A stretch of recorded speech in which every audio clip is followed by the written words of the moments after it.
Hey, this is Cam, and I'm here today with Andi Stevenson, or Andrea Stevenson. You tell me what we need to call. Andrea and I have been friends for a couple years, and actually had her come speak to at a meeting I had and be a presenter, and just did a fantastic job. One of the smartest people I know, and thought I would want to spend some time with her and share her expertise with y'all, and just educate us, and just to really have a good time. You'll love her too. Spend time, but. Andi or Andrea, what do you want me to call you? Oh, Andi, please. Andi. I am only Andrea when my mother's mad at me. That's right. And we met through a mutual friend, Jeff Ledford. But Andi, tell us a little bit about your work and your company. Yeah, so I founded 2 years ago Stevenson Wallace, which is a consulting practice that specializes in nonprofits. Before that, I spent 25 years in the nonprofit sector in Texas and Philadelphia, and then moved to Charlotte in 2007.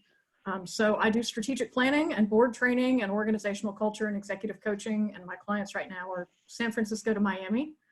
And it's pretty much the best gig in the entire world. I spend all my days with people like you who are trying to make their communities better, and especially right now, that's all you can ask for. Well, I think for Y leaders, trying to be strategic going forward is just going to be even more critical. So having coaches and mentors and friends like you in our world is going to be important. So one of the things I prepped you with, and that I want to have a conversation, is if you could give Y leaders 3 pieces of advice for kind of managing this time, what would that advice be? Well, first of all, Y leaders are some of the best managers and leaders I've ever seen. So I feel slightly guilty trying to give them advice at this moment, but maybe I'll highlight a few things they might not have thought of. The first one is fighting the tendency to only think about your organization. You know, especially with the financial challenges right now and what everybody's having to do with layoffs and financial planning. I would say I really encourage people to look externally and pay even more attention to what's happening out in the community. We really have this tendency to think about what's my organization going to be like when we come out of this? And just as important or more important is thinking about how will my community have changed? How will the people we serve have changed? Will the amount of money they have to acquire services have changed? Will they need them different days, different weeks, different services? Will there be other organizations that can provide them?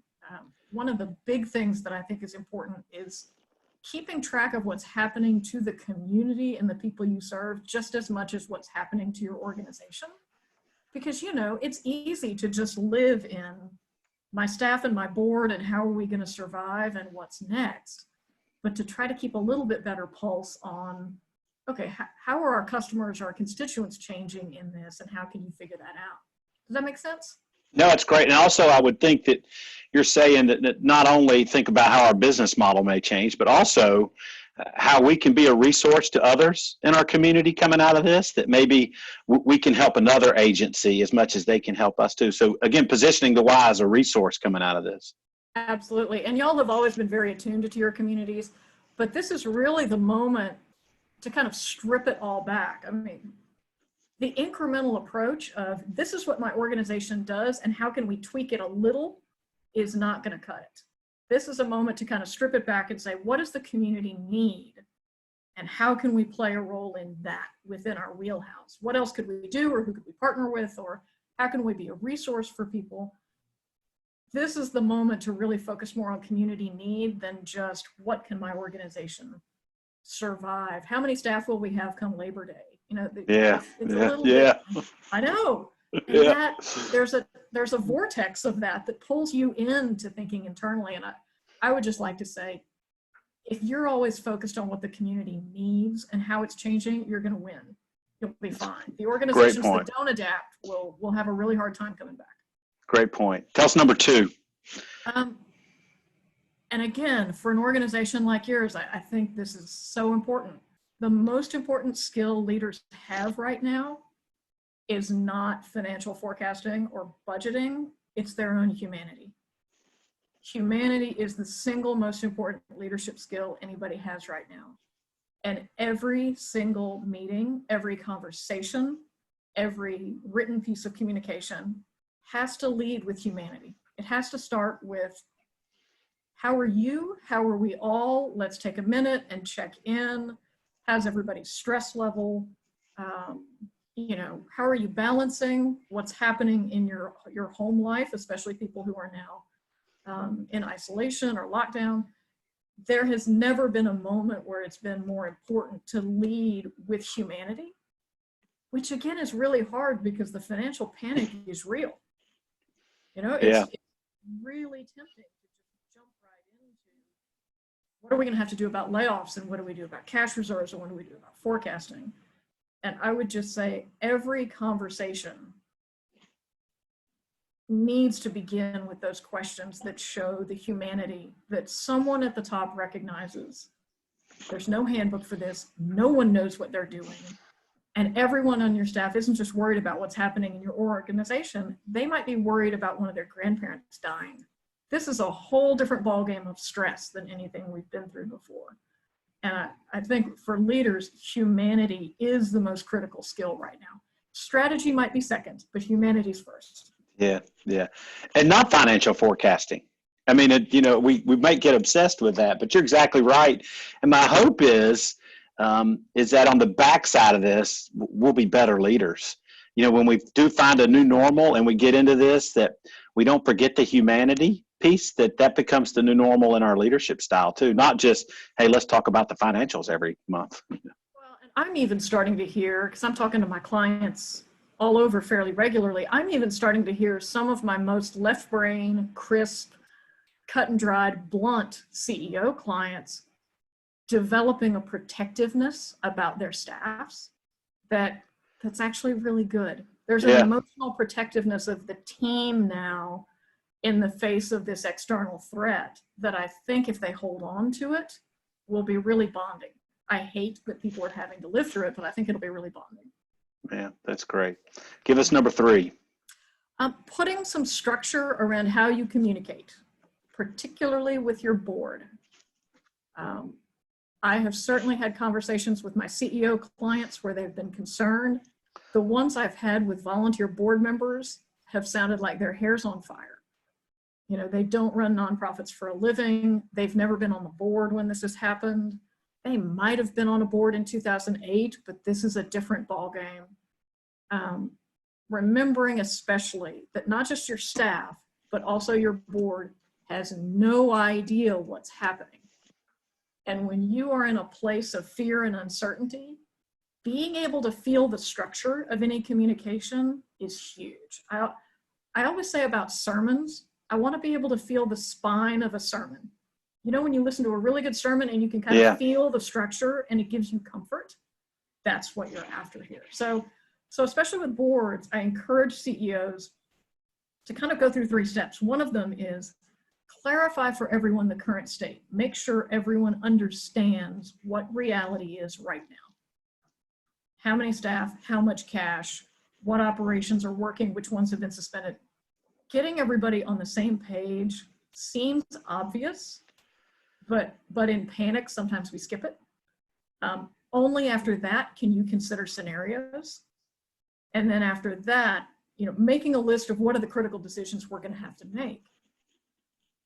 And calling that out, you know, really saying to the board or even to your staff, you know, we've got 3 functions. Decision-making is going to look like this. We all need to be sure we understand what the current state is. Only then can we talk about scenarios. And then we've got to sequence the decisions. It's amazing how much confidence people get, especially board members who aren't sure what their role is, if you just tell them there's a process. Because otherwise it feels like they're just getting random emails asking them for one thing or another thing. Like there's even just a very informal structure to how you're communicating with the board. There's a sequence. That makes them feel like it's under control. You know, like they can feel the spine of your decision-making process, which is important because they're scared. I mean, I'm getting a lot of CEOs telling me my board is ghosting me right now. And it's not that they don't love the organization, it's that they really have no idea what to do. Yeah. So narrowing what you need them to do and how you communicate is important. Well, I'm struggling with this balance of their world's upside down too. So how much do I want to consume them with what's going on in the Y world? But I found, like, I started getting text about a week ago from board members checking in, and I realized I need to communicate because they're asking, they're wanting an update, and it had been a week or so, and so I knew I needed to send something out, and so trying to find that balance. Yeah, they're after current state. They want to know like what's happening, what's our current state, and this is such an unusual position because it's almost hard to consider scenarios right now past the next maybe 6 weeks because we don't know what's about to happen. But repeating current state, and if you've got a large staff, you cannot communicate current state enough because staff have so much fear of what's happening. That telling them over and over again, this is where we are, we're hoping to hear about the paycheck protection money on this date, we want to know about this, we're good until this date, here's our plan. You can't over communicate that right now because no one's lived through this before. Yeah. Well, Andy, that's great advice that we need to, one, think bigger than the why, think about the entire community. Two, be human in our leadership, not just think about the numbers and the finances. And then three, structure our communications, especially to the board and our volunteers. So you're great. I mean, that's why you do what you do. And we need to have you more in the why world. And when our CEO group gets together in October, we want to have you back. We want to get you sitting in front of that group. I'm a super fan of yours, so I'll go anywhere. No, man, I'm a big fan of yours. And so, but one of the most fascinating things I want to close on about Andi is she's just got this incredible hobby. And so tell everybody what your hobby is. I started 8 years ago with no dance background at all as an amateur ballroom dancer. So I travel all over and compete as a ballroom dancer. And my answer is always, I don't know that I'm good, but I'm serious. Yeah. I take it seriously and I work hard, and it's really good to have something that's not work. For all of us who invest heavily in work, it's just good to have a hobby that is not work related, and you can have a piece of your soul that's not your professional life. That's nice.